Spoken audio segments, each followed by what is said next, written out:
Desde que el ser humano levantó su mirada al cielo, los cuerpos celestes han cautivado su corazón y su mente. Quizás no haya ningún punto del cielo en el que esto sea más cierto que el cúmulo estelar de las Pléyades. Localizadas en la constelación de Tauro y visibles desde el Polo Norte hasta el Polo Sur, las Pléyades han ocupado un lugar de importancia en casi todas las culturas de la Tierra, desde los antiguos egipcios, romanos y griegos, hasta tribus indígenas de América del Norte y del Sur, de Asia, Escandinavia y más allá, hasta nuestros propios astrónomos y científicos modernos. No sería exagerado decir que las Pléyades han influido en el camino de la historia de la humanidad durante miles de años. Sin embargo, incluso esto podría ser subestimado. Quizás este famoso cúmulo de estrellas nos ha influenciado más de lo que sabemos, que conforman fundamentalmente lo que somos y lo que hacemos, dónde hemos estado y hacia dónde vamos, incluso nuestro propio ADN. Tal vez esto continúe hasta el día de hoy. El 26 de noviembre de 1977, durante una emisión de noticias locales desde el sur de Inglaterra, algo ocurrió que alarmó y perturbó a los espectadores en casa. Sin previo aviso, la emisión se vio interrumpida por un mensaje que parecía ser aparentemente de fuera de este mundo.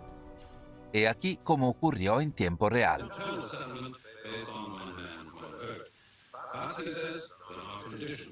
These include stopping the execution of all captured prisoners of war.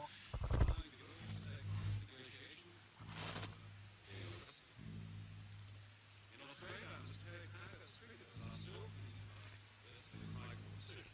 This is the man on the playing test. This is the voice of law, representing a hard-elected Nazi. For many years, the years has led to space. Mysterious code is listening down to brothers and sisters all over this planet Earth.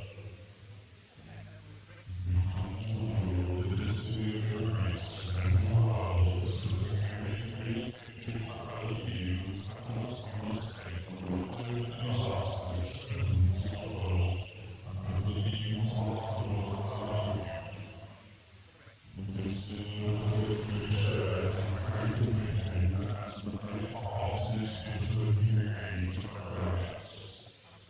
The new age will be time great peace and illusion, whereas only echoes of eternity as matter remains. Be still now, and your thoughts may come again. All your weapons of evil must be removed. The time for conflict is now past, and the grace of which you are part may proceed to the highest stages of its evolution, if you show yourselves willing to do this. You have but a short time to learn to live together in peace and goodwill. Small groups will only add to learning this, and exist to pass on the light of the dawn wage to you all. You are free to accept or reject their teachings, because matters will learn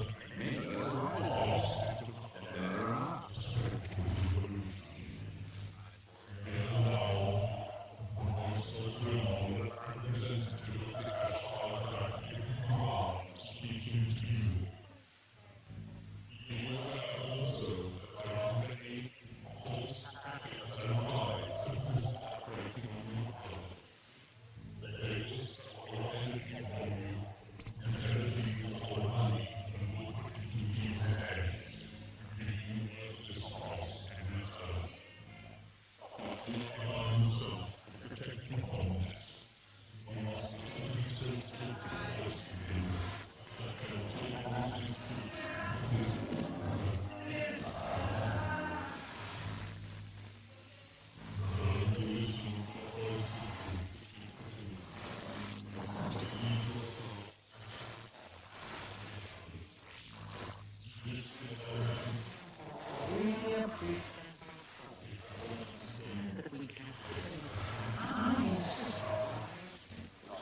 We understand that viewers in some parts of the region are receiving a breakthrough in sound.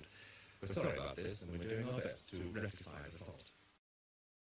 Después de esta emisión, los expertos se esforzaron por encontrar una explicación. ¿Cómo ha sido hackeada la emisión y por quién? ¿Podría ser una especie de broma elaborada o podría ser realmente un mensaje de un misterioso comando galáctico enviado para advertir del desastre que amenaza a su mundo?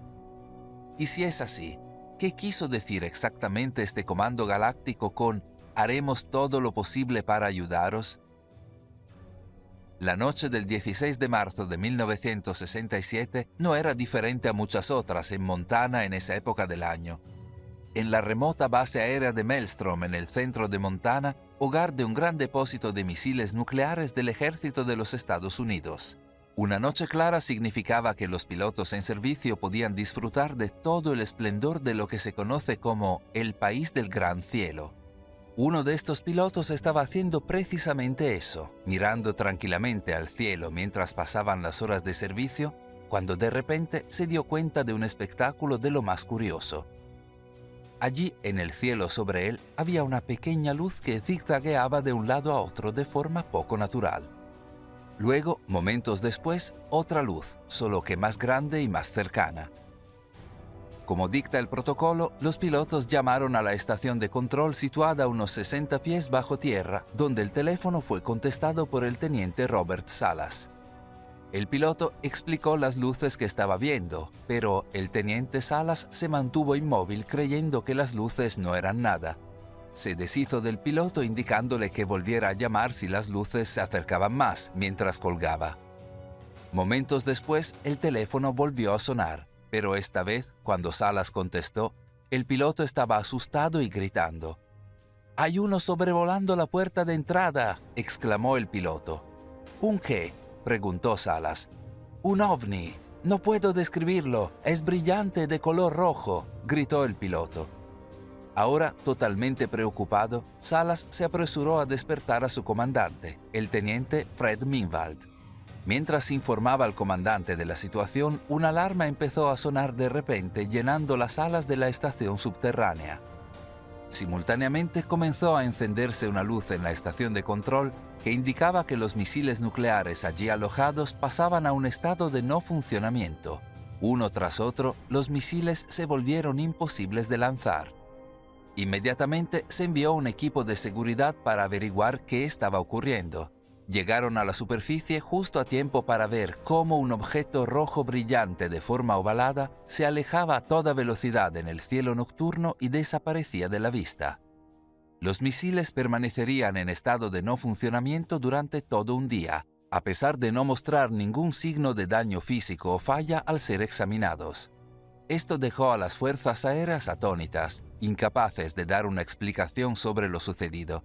Pero Robert Salas tenía una explicación, una que permaneció en su mente por muchos años después. «Creo que fue simplemente un espectáculo», dijo Salas durante una entrevista con CNN en 2010. «Querían iluminar nuestras armas nucleares y simplemente enviarnos un mensaje». ¿Qué mensaje? Mi interpretación es que el mensaje es «desháganse de ellas, porque va a significar nuestra destrucción». Lo más interesante de esta historia es que no es la única, ya que solo unos años antes, en 1964, otro teniente de las Fuerzas Aéreas llamado Robert Jacobs informó de que había visto un extraño ovni que disparaba rayos de luz a un misil nuclear que se estaba probando cerca de Big Sur, California. «Lo estábamos probando para ver si podíamos poner una bomba nuclear en órbita», explicó Jacobs durante su testimonio de 2021 en el Club de Prensa Nacional de Washington, D.C. Cuando se probaba el misil siendo disparado hacia la estratosfera, apareció una nave con forma de disco que lo perseguía y que viajaba a más de 8.000 millas por hora. De repente, la nave disparó 4 haces de luz contra el misil, momento en el que, en palabras de Jacob, la ojiva salió despedida del espacio. Este tipo de historias no son una conspiración. En la década de 1970, nada menos que el Washington Post, citando documentos del Departamento de Defensa de los Estados Unidos, informó que una serie de zonas de la nación, supersensibles de lanzamiento de misiles nucleares y bases de bombarderos, fueron visitadas por objetos no identificados que volaban a baja altura y eran evasivos. Pero se remonta aún más atrás. En la década de 1940, cuando Estados Unidos comenzaba a desarrollar la bomba atómica, se informó de la presencia de ovnis sobre las instalaciones de Hanford, en el estado de Washington, el lugar donde se producía el plutonio para el proyecto Manhattan. Según los documentos del Departamento de Energía, se vio una bola de fuego brillante en el cielo en más de una ocasión. Cuando fue perseguido por los aviones de la Fuerza Aérea, simplemente se alejó demasiado rápido para ser perseguido. A 1.200 millas de distancia, en Los Álamos, Nuevo México, donde se estaban probando las primeras bombas atómicas, documentos adicionales del Departamento de Energía registran múltiples avistamientos de una bola verde de fuego en el cielo. Incluso Roswell, Nuevo México, el lugar del incidente ovni más famoso de la historia, tiene su propia conexión con las armas nucleares. En el momento del incidente, Roswell albergaba el grupo de bombardeo 509 de las Fuerzas Aéreas estadounidenses, el escuadrón que lanzó las bombas nucleares sobre Hiroshima y Nagasaki en la Segunda Guerra Mundial. Una y otra vez parece haber una conexión entre los ovnis y las actividades nucleares de Estados Unidos. Esta conexión se ha convertido en el trabajo de la vida del periodista de investigación George Knapp, que durante más de 30 años ha utilizado la Ley de la Libertad de Información para examinar los documentos del Departamento de Defensa y Energía de Estados Unidos, registrando incidentes que aparecen década tras década hasta el día de hoy. En las instalaciones donde empezamos a diseñar y construir armas nucleares, en los lugares donde procesábamos el combustible, en las instalaciones donde probábamos las armas, en las bases donde desplegamos esas armas, en los barcos, en los submarinos nucleares, en todos esos lugares, toda la gente que trabaja allí ha visto esas cosas. De hecho, la relación entre los ovnis y la actividad nuclear de Estados Unidos es algo reconocido en los más altos niveles del gobierno de dicho país. Consideremos a Harry Reid, el recientemente retirado ex líder mayor del Senado de Nevada, quien durante 30 años fue una de las personas más poderosas de los Estados Unidos. Durante una entrevista en 2019, Reid declaró: "Las ocurrencias de personas que ven ovnis no son una docena de personas aquí o allá. Miles de personas lo han visto, y en ocasiones muchos cientos de personas vieron lo mismo al mismo tiempo. Hay sucesos que no se discuten en algunas de nuestras bases de misiles, donde toda la base fue cerrada. Aparentemente, si se les pedía que dispararan un misil, no podían hacerlo. Nadie sabe cómo lo hicieron. Tenemos barcos en donde las comunicaciones se cortaron con estas cosas en el agua. Así que esto no es algo que algunos locos están tratando de convertir en un gran problema. Esto es algo en lo que nosotros como país debemos estar involucrados". En 2007, mientras servía como líder del Senado de los Estados Unidos, Reid impulsó la financiación de decenas de millones de dólares para lo que se conoció como el Programa de Identificación de Amenazas Aeroespaciales Avanzadas, que trabajaba dentro del Departamento de Defensa investigando fenómenos aéreos inexplicables o FAI. El director de este programa desde su inicio hasta 2017 fue un hombre llamado Luis Elizondo. En 2021, Elizondo habló sobre lo que su investigación había descubierto en un evento al que asistió prácticamente la totalidad de los principales medios de comunicación estadounidenses y muchas fuentes mundiales también. Parece haber una congruencia muy clara entre los FAI, la actividad asociada de los FAI y nuestra tecnología nuclear, ya sea la propulsión o sistema de armas o lo que sea. Y eso es preocupante hasta el punto de que hemos tenido algunas de nuestras instalaciones nucleares inhabilitadas por estas cosas. Cuando un periodista lo presionó para que aclarara qué estaba diciendo, las instalaciones nucleares de Estados Unidos habían sido desactivadas por algo que no se podía explicar. Elizondo respondió: "Hay pruebas absolutas que corroboran la idea de que los FAI tienen un interés activo en nuestra tecnología nuclear y que en el pasado han interferido en alguna de nuestras actividades nucleares. Eso es un hecho, sí". De manera crucial, Elizondo añadió otra pista en su discurso. Además, esos mismos avistamientos se han visto en otros países. También han tenido los mismos incidentes. Eso nos indica que se trata de un problema mundial. Si se establece en los más altos niveles del poder estadounidense que los ovnis han tomado un interés activo en las actividades nucleares del país, ¿podría ocurrir lo mismo en otros países? ¿Se trata realmente de un problema mundial? Durante la Guerra Fría, las fuerzas aéreas estadounidenses y las fuerzas aéreas reales británicas operaban conjuntamente en múltiples bases en el Reino Unido que albergaban armas nucleares que apuntaban directamente a la Unión Soviética. A finales de diciembre de 1980 se produjeron incidentes desconcertantes en dos de estas bases en la misma noche, el último de los cuales se ha conocido como el Roswell británico. En primer lugar, un controlador aéreo de la base de la RAF de Pentwater en Suffolk, llamado Ivan Barker, informó de algo increíble en el cielo.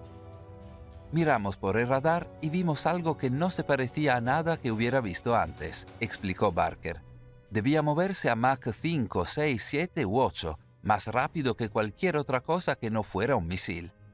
Cuando Barker levantó la vista de radar para verla directamente desde su torre de observación, la nave se acercó. Era, en palabras de Barker, como un helicóptero flotando, excepto que con un helicóptero tienes movimiento hacia arriba y hacia abajo. Esto era estacionario, estaba entre 1500 y 2000 pies de altura. La cosa tenía al menos una manzana de diámetro. Tenía la forma de una pelota de baloncesto gigante, con ojos de buey alrededor del centro, de los cuales emanaban luces. Estaba sorprendido, dijo Barker. No había nada aerodinámico en eso. Las pelotas de baloncesto no vuelan. Al mismo tiempo, a unos pocos kilómetros de distancia, en la base de la RAF de Woodbridge, un equipo de seguridad dirigido por el coronel Charles Holt reportó haber visto una pequeña nave de forma triangular en el cercano bosque de Rendlesham.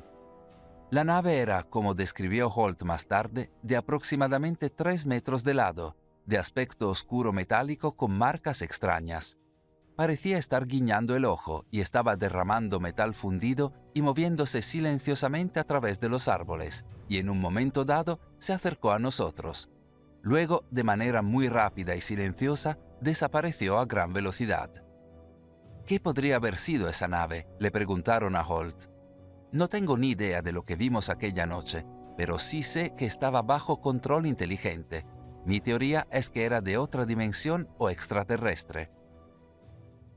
Al igual que con el incidente del torbellino en Montana, cuando los ovnis fueron vistos en Bentwaters y Woodbridge, las armas nucleares en cada base de repente e inexplicablemente se volvieron inoperables. Esas armas nucleares que habían apuntado a la Unión Soviética, bueno, no funcionaban. Simplemente estos incidentes demuestran que la conexión entre los ovnis y la actividad nuclear es un problema mundial. Como sugirió Luis Elizondo, pero en realidad va mucho más allá. En 1954, la cultura ovni no existía a la escala global que existe hoy en día. Si alguien informara de un supuesto encuentro alienígena, no tendrían las historias de otros para crear la suya. Eso es lo que hace que una escena de transmisión local de ese año en Staffordshire, Inglaterra, sea tan convincente.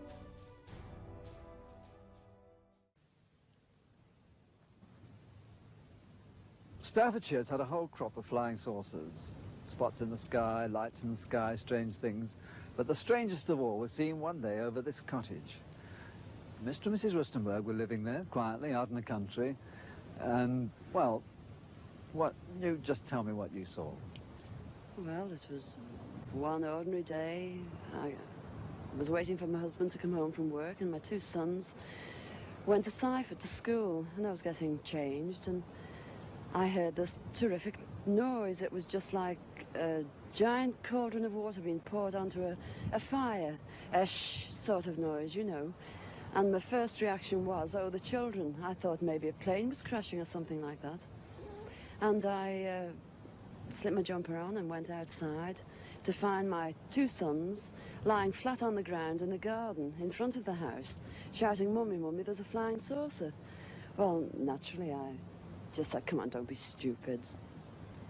Come in the house."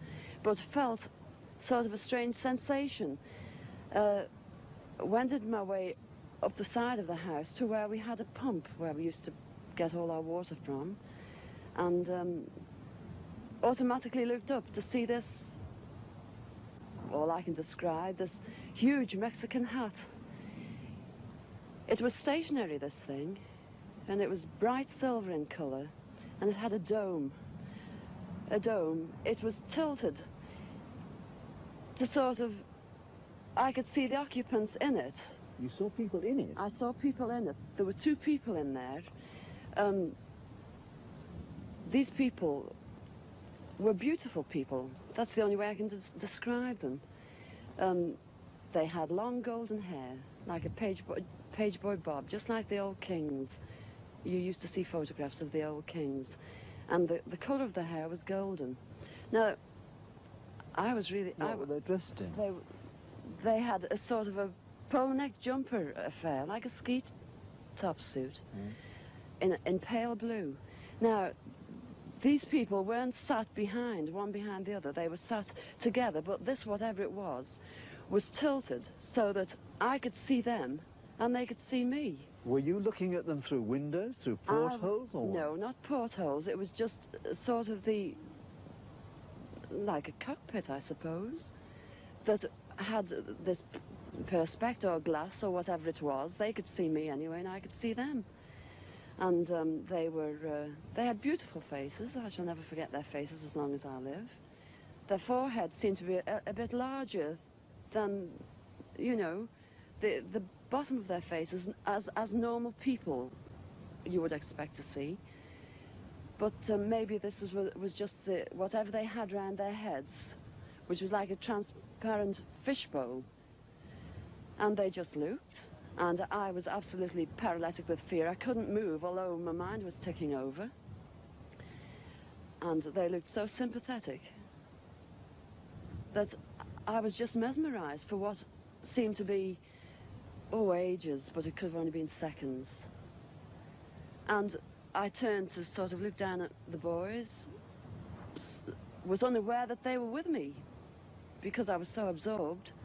And the next thing, I looked up and it was gone. how low had it been?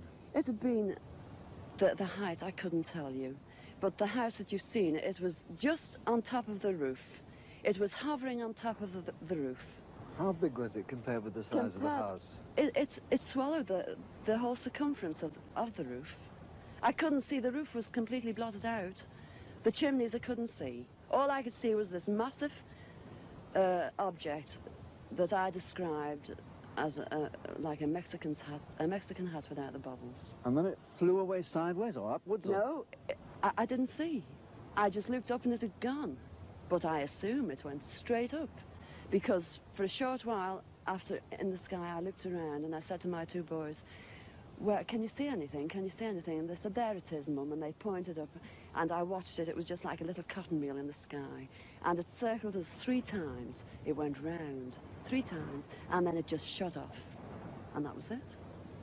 When I started to analyze myself afterwards, I feared that I might have had an hallucination, but then I knew I hadn't had, because my sons were so sure about what they'd seen and what I'd seen. And it went through my mind that it was a secret weapon from Russia, and then I thought, well, it can't be that, because if they had something like that, they wouldn't need to fear anybody or anything. Were you scared by it? Did you run indoors? Oh, I was petrified. I couldn't move. I couldn't move a muscle. I was paralyzed with fear. But now I wouldn't be. Because now, when I look back, you know, I think, what an amazing thing to have happened, and for me to have seen it. And when your husband came home, where were you? Well, when my husband came home from the office, I was locked in the house with my children, under a big kitchen table that we were using. Under the table? Under the table, yes.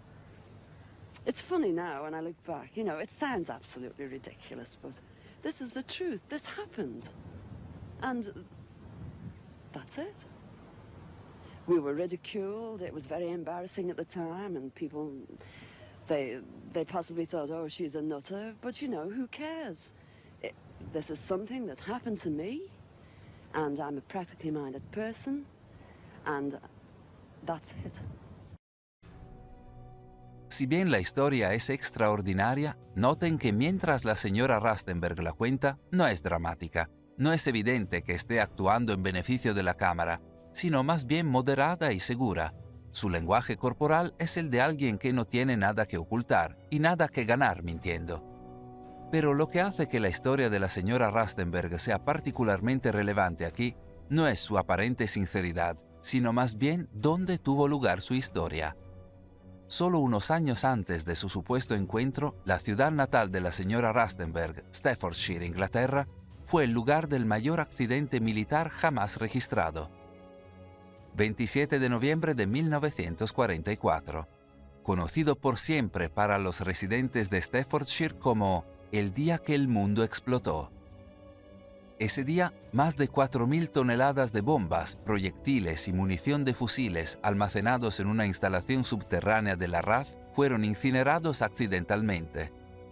El resultado fue la mayor explosión no nuclear de la historia de la humanidad. Bajo una nube con forma de hongo de miles de metros de altura, el campo que lo rodeaba fue arrasado, las granjas fueron arrasadas y un depósito de agua destruido. Los campos estaban llenos de cadáveres de ganado mutilados y peces, mientras que muchas personas murieron. En el lugar de la explosión quedó un cráter humeante de unos 100 pies de profundidad y 400 yardas de ancho, conocido en la actualidad como el cráter de Henbury. Para empeorar las cosas, aunque la explosión había sido inmensa, no había impactado en todo el almacén de armas subterráneo. No todas las bombas explotaron. Era muy peligroso intentar recuperar los explosivos no detonados. El suelo era demasiado inestable y la amenaza de otra explosión muy alta, forzando al gobierno a dejar el efectivo volátil bajo tierra. ¿Le da esto más credibilidad a la historia de la señora Rastenberg de su encuentro con los extraterrestres? Piénsenlo. La conexión entre los ovnis y las armas peligrosas ya se ha establecido en los niveles más altos del poder estadounidense. Tal vez el ovni que la señora Rastenberg vio solo estaba allí para comprobar la bomba de relojería que había bajo sus pies. Quizás el ovni no se estaba cuidando. Esta idea puede expandirse más allá de las fronteras del occidente angloparlante y más allá de simples armas peligrosas. El 26 de abril de 1986 será recordado para siempre como un día oscuro en la historia de la humanidad. Ese día, el reactor número 4 de la central nuclear de Chernóbil, en el norte de Ucrania, se fundió, arrojando contaminación radiactiva a través de la Unión Soviética y Europa, en el peor desastre nuclear de la historia de la humanidad. Cientos de miles de personas fueron evacuadas y millones se vieron afectadas por la catástrofe de Chernóbil. Y sin embargo, según algunos, podría haber sido mucho peor. En la noche del desastre, mientras el reactor se fundía, los empleados de la planta informaron que vieron algo increíble flotando en el cielo sobre el reactor 4. En palabras de uno de estos empleados, el dosametrista principal Mikhail Veritsky, vimos una bola de fuego y estaba volando lentamente en el cielo. Creo que la bola era de 6 u 8 metros de diámetro. Entonces vimos 2 rayos de luz carmesí que se extendían hacia la cuarta unidad. El objeto estaba a unos 300 metros del reactor. El evento duró unos 3 minutos. Las luces del objeto se apagaron y se fue volando en dirección noroeste. Recuerda que los rayos de un ovni provocaron que un misil nuclear cayera del espacio en las afueras de Big Sur, California, en 1964. ¿Cuáles fueron los resultados de estos rayos de luz carmesí brillando sobre el reactor 4 de Chernóbil? En 2002, el medio de comunicación ruso Pravda dio una respuesta en una investigación sobre el incidente. El ovni bajó el nivel de radiación, informaron. El nivel se redujo casi 4 veces. Esto probablemente impidió una explosión nuclear. Así que tal vez no son las armas específicamente las que están conectadas con los ovnis, sino más bien la tendencia de la humanidad de acercarse a la autodestrucción. El 11 de marzo de 2011, el devastador terremoto de Tohoku y el tsunami que azotaron la costa este de Japón fue el terremoto más potente jamás registrado en Japón, y en la cercana ciudad de Fukushima los resultados fueron fatales. El terremoto provocó no una, sino 3 fusiones en la central nuclear Daiichi de Fukushima, arrojando contaminación radiactiva a la atmósfera y la inundación de isótopos radiactivos en el Océano Pacífico. Fue el peor desastre nuclear desde Chernóbil. Sin embargo, al igual que en Chernóbil, en el momento en que la planta se estaba fundiendo, se observó una actividad inusual en los cielos sobre ella. Extraños orbes blancos moviéndose de forma poco natural en el cielo. ¿Qué estaban haciendo estos orbes? Y es posible, como se afirma en el caso de Chernóbil, que de alguna manera estaban minimizando el desastre. ¿Podría haber sido peor la fusión nuclear de Fukushima si no fuera por estos ovnis? Algunos dicen que se dio una respuesta en 2016, cuando el terremoto de magnitud 6,9 de Fukushima se produjo justo al sureste de la ciudad. Aunque las operaciones de la planta nuclear de Fukushima se habían detenido después de 2011, todavía contenía reactores nucleares que tardarían décadas en ser desmantelados, reactores que, una vez más, amenazaban con hacer fusión ante el desastre. Cuando se produjo el terremoto, los que aún trabajaban en la planta vieron con terror cómo parte del sistema de refrigeración necesario para evitar esta fusión se apagaba inexplicablemente. Justo en ese momento, un ovni apareció en los cielos sobre la planta. Increíblemente, a pesar del apagado de parte del sistema de refrigeración, no se registró casi ningún aumento de la temperatura en los reactores. No hubo fusión ni desastre nuclear. ¿Podía el ovni visto en los cielos cuando se produjo el terremoto haber evitado de alguna manera el desastre?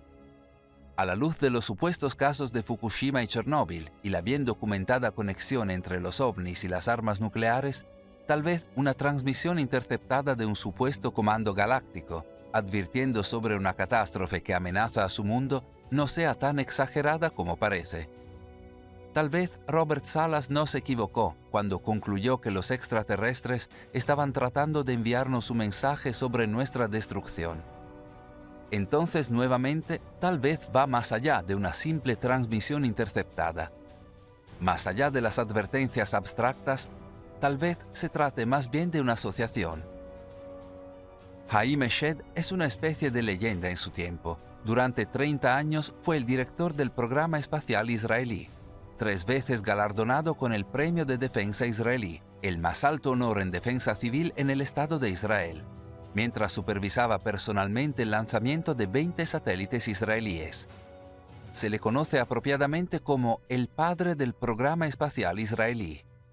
Por eso fue tan sorprendente cuando en 2020, después de retirarse de su cargo, Eshed dio una entrevista a Yetien Aharonat, el periódico más grande de Israel, en el que habló de cosas nunca antes escuchadas de alguien de su posición. Los extraterrestres no solo han visitado la Tierra, como afirmó dramáticamente Eshed, sino que han contactado y forjado relaciones con los gobiernos del mundo. Estos extraterrestres, según Eshed, representan una federación espacial intergaláctica que ha estado vigilando a la humanidad, rastreando toda la actividad nuclear y previniendo guerras nucleares. No todos los gobiernos del mundo lo saben, explicó. Hay un grupo de aliados, americanos, rusos, japoneses, británicos, chinos, que están coordinando y pidieron no revelar esto y no publicarlo. Tal vez Haim Eshed esté mintiendo. Tal vez tiraría por la borda una carrera premiada en una estafa. O tal vez él es simplemente el primero en una posición de poder para decir la verdad. ¿Podría una federación espacial intergaláctica estar realmente vigilando a la humanidad sin que la mayoría de nosotros sepa qué está sucediendo? O tal vez sabemos más de lo que nos damos cuenta. Era julio de 1992, cuando Peter Curry se despertó en una situación angustiante. Estaba paralizado, incapaz de moverse, pero totalmente consciente. Lo más alarmante fue que se dio cuenta de que una extraña mujer estaba sentada encima de él, ahorcajada sobre su cuerpo. Tenía características inusuales, cabello rubio y piel blanca como leche, con grandes ojos azules y pómulos sobresalientes. En la esquina de la cama se sentó otra mujer, una mujer de aspecto asiático, según Curry. Lentamente y sin hablar, la mujer en el pecho de Curry se volteó hacia la otra mujer, le tocó el estómago y luego señaló al cielo. Cuando lo hizo, las dos extrañas mujeres desaparecieron. Después de eso, Curie registró la habitación en busca de pruebas de que habían estado allí, y de hecho las encontró. A diferencia de muchos otros casos, esta vez parecía que habían dejado evidencia física, un simple cabello. Sintiendo que tenía pruebas de un encuentro alienígena, Curie llevó el cabello a un laboratorio bioquímico independiente para analizarlo, y los resultados fueron increíbles. El cabello era visiblemente claro, como el hilo de pescar. Según el químico biomolecular Horace Drew, no hay nadie en la Tierra que tenga el pelo visiblemente claro. Además, mientras el cabello humano tiene un solo tipo de ADN, ese cabello tenía dos. Un linaje celta de ojos azules y piel clara en la raíz, y un raro linaje chino en el tronco. ¿Cómo era posible? Para los científicos del laboratorio parecía que el cabello podría ser realmente alienígena. Note que los presuntos extranjeros con los que se encontró Peter Curie no tenían la apariencia de los extraterrestres que conocemos en la cultura popular. Esos pequeños seres grises con cabezas abultadas y grandes ojos negros. No, los extraterrestres de Curie parecían más humanos. Cabello rubio, ojos azules, la piel blanca como leche. Ella parecía como escandinava. Recuerden a la señora Rastenberg de Staffordshire y cómo describió a los extraterrestres que vio. Estas personas eran hermosas. Esa es la única manera en que puedo describirlas. Tenían el pelo largo y dorado como un cortepaje. Ella y Peter Curie tuvieron contacto con la misma clase de extraterrestres. Y si es así, ¿quiénes son? A unos 500 años luz de la Tierra, anidado dentro de la constelación de Tauro, se encuentra el cúmulo estelar de las Pléyades. Formado por cientos de estrellas, 7 son visibles a simple vista en una noche despejada y oscura, lo que hizo que el cúmulo pasara a denominarse en los tiempos modernos como las 7 hermanas. Desde que los seres humanos registran sus pensamientos, el cúmulo de estrellas de las Pléyades ha tenido un lugar especial y de extraña importancia similar.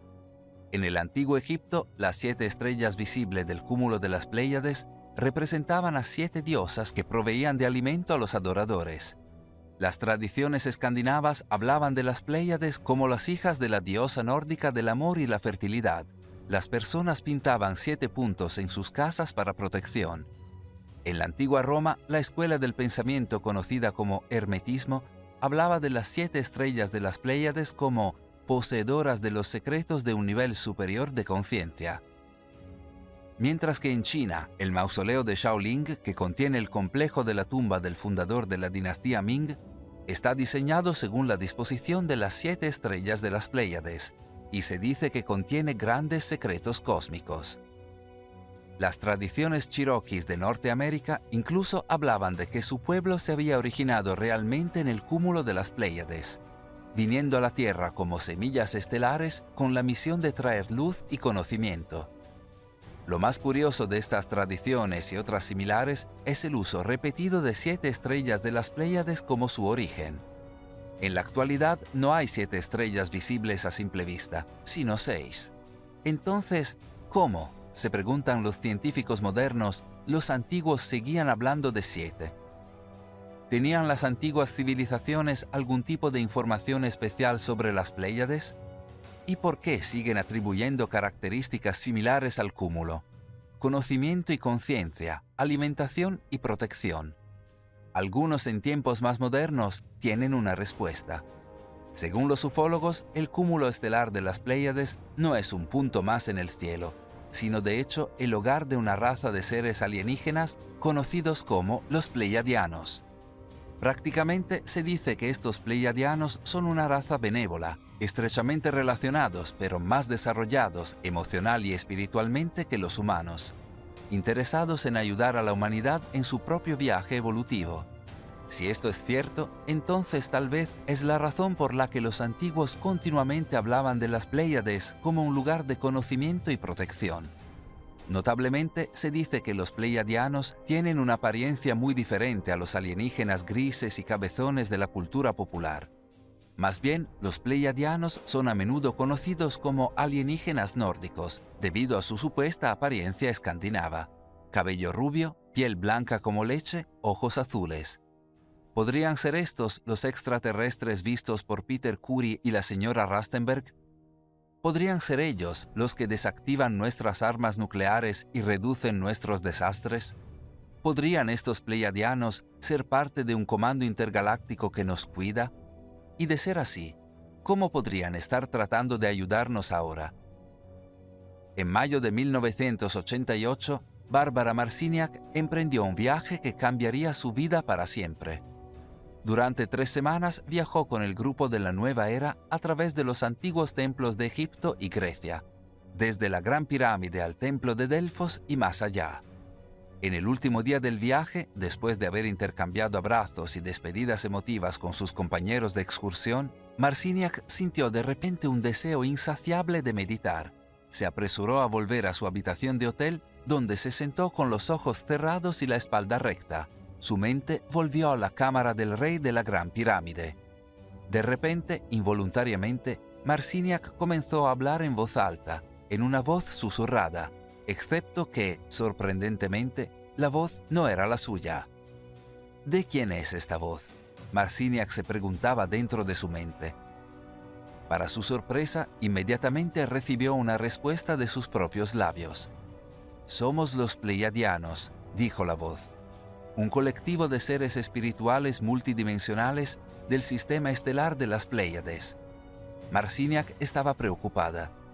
¿Quién en su sano juicio iba a creer que estaba en contacto y hablando por los extraterrestres?, se preguntaba.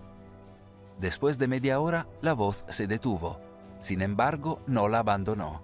Volvió nuevamente, una y otra vez, día tras día, hasta que, sospechando que era una especie de mensajera, Marciniak comenzó a grabarse a sí misma cada vez que se vio obligada a hablar en esta voz pleiadiana.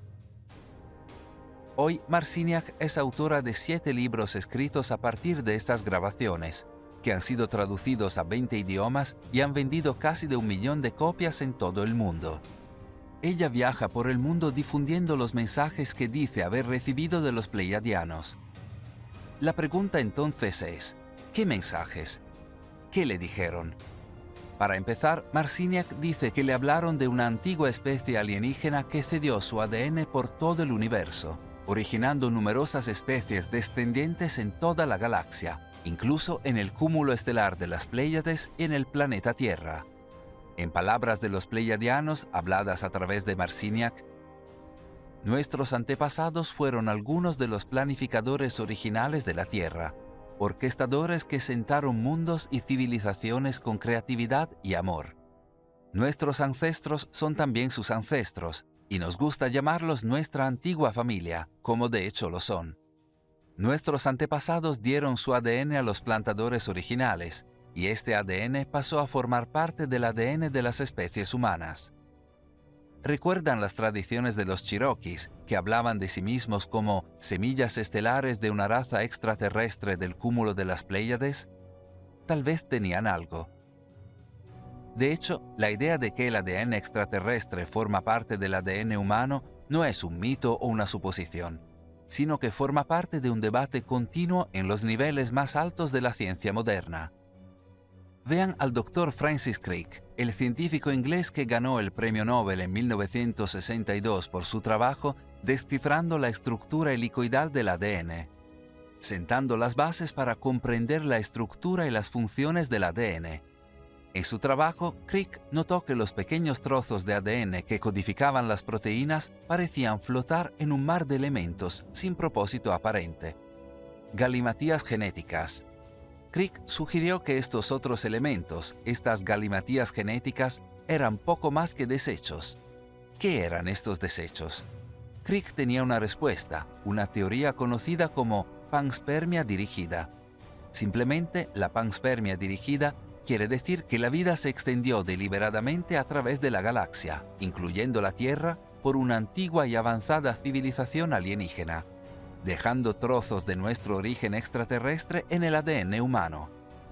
Sí, el hombre que ganó el Premio Nobel por su trabajo de descifrar el ADN decía que dentro de nuestro ADN estaba el ADN de los extraterrestres. El trabajo de Crick continuó en el proyecto seminal del genoma humano, que reunió a científicos, matemáticos y programadores informáticos de todo el mundo entre 1990 y 2003, en un esfuerzo por mapear la secuencia completa del ADN del genoma humano. Lo más importante es que el proyecto descubrió que el 97% del ADN humano, la basura de Crick, no tenía ninguna función aparente. Esto no tiene sentido. Si el ADN basura no tuviera ninguna función, es decir, ningún propósito, entonces no podría ser explicado por la evolución. No encajaría en el proceso de supervivencia del más fuerte. Entonces, ¿por qué estaba allí? ¿Y cómo llegó hasta allí? Un investigador del proyecto Genoma Humano tiene una respuesta. Tenemos que hacer frente a la increíble noción de que cada vida en la Tierra lleva el código genético de su primo extraterrestre. Nuestra hipótesis es que una forma de vida extraterrestre superior se dedicó a crear nueva vida y a plantarla en varios planetas. La Tierra es solo uno de ellos. Volviendo a la idea de que una raza alienígena llamada los Pleiadianos está velando por la humanidad. ¿No tendría esto más sentido si fueran literalmente nuestros primos extraterrestres? Descendencia relacionada con una antigua raza alienígena que sentó el universo con su ADN. Si realmente son nuestros primos, no es de extrañar que quieran ayudarnos. Según Barbara Marciniak, esta ayuda va más allá de las armas y los desastres nucleares. Más bien, los Pleiadianos están aquí para ayudar a la humanidad en el proceso de transformación espiritual. Como un hermano mayor más avanzado evolutivamente, han venido a ayudar a los humanos en su transición a la siguiente etapa de evolución. En palabras de los Pleiadianos, habladas a través de Marciniak, está a punto de producirse una transición, un cambio dimensional que disminuirá la densidad de la tercera dimensión para que pasen a dimensiones superiores, en las cuales el cuerpo no tiene tal estado sólido. Pero, ¿cómo puede tener lugar esta transición? Los Pleiadianos enseñan: cuando la gente preste más atención a la naturaleza y cuide la tierra, en lugar de obsesionarse con la guerra y los portafolios financieros, sabrán que la transición hacia una mayor conciencia se ha producido realmente. La tierra debe ser amada en la vitalidad y la naturaleza debe ser reconocida y apreciada como un inteligentemente diseñado sistema interactivo de información que te conecta con capas y capas de realidades multidimensionales. A medida que cambien sus percepciones, serán capaces de reconstruir su civilización basada en el valor y el respeto por toda la vida. Barbara Marciniak y otros que canalizaron a los Pleiadianos afirmaron que la raza pleiadiana ha avanzado miles de años más que nosotros en tecnología y entendimiento espiritual. Ellos habitan muchos planetas, algunos de los cuales son Pata, Hera, Samgassi, Quetzal y muchos otros. Aunque están repartidos en muchos planetas del cúmulo de las Pléyades, mantienen un equilibrio teniendo un bajo número de personas en cada planeta, para preservar su salud y la de su planeta. Viven en armonía con cada planeta y se consideran uno con la naturaleza y con todas las demás formas de vida que les rodean. No tienen ninguna religión, aunque son muy espirituales. No tienen ningún sistema monetario y distribuyen los bienes libremente con todos, contribuyendo a su sociedad de diferentes maneras. Según los canalizadores, los Pleiadianos poseen registros de toda la historia de la Tierra y de todas las civilizaciones que se desarrollaron aquí. Se ha dicho que ayudaron e influyeron en muchas de estas civilizaciones, incluyendo la Atlántida, Lemuria y otras civilizaciones antiguas desconocidas. Tenemos un vídeo completo en el que discutimos las muchas pistas que apoyan la teoría de que el continente perdido de Lemuria, más conocido por la antigua cultura tamil como Kumari Kandam, realmente existió. El enlace está en la sección de comentarios. ¿Es esto posible? ¿Que nuestros primos pleiadianos extraterrestres no solo velan por nuestra seguridad, sino que intentan ayudarnos a pasar a la siguiente etapa de la evolución? Una basada en el valor y respeto por toda la vida. Es por esto que han estado tan interesados en desactivar nuestras armas nucleares y en minimizar nuestros desastres. ¿Y podrían realmente haber contactado con Barbara Marciniak con las palabras para hacer de esta evolución una realidad? Las respuestas a estas preguntas están por verse. Pero si creemos en los pleiadianos, se aproxima un cambio. Uno que, según sus palabras, no solo afectará a la Tierra, sino que afectará a su futuro, a nuestro presente y a todo el universo.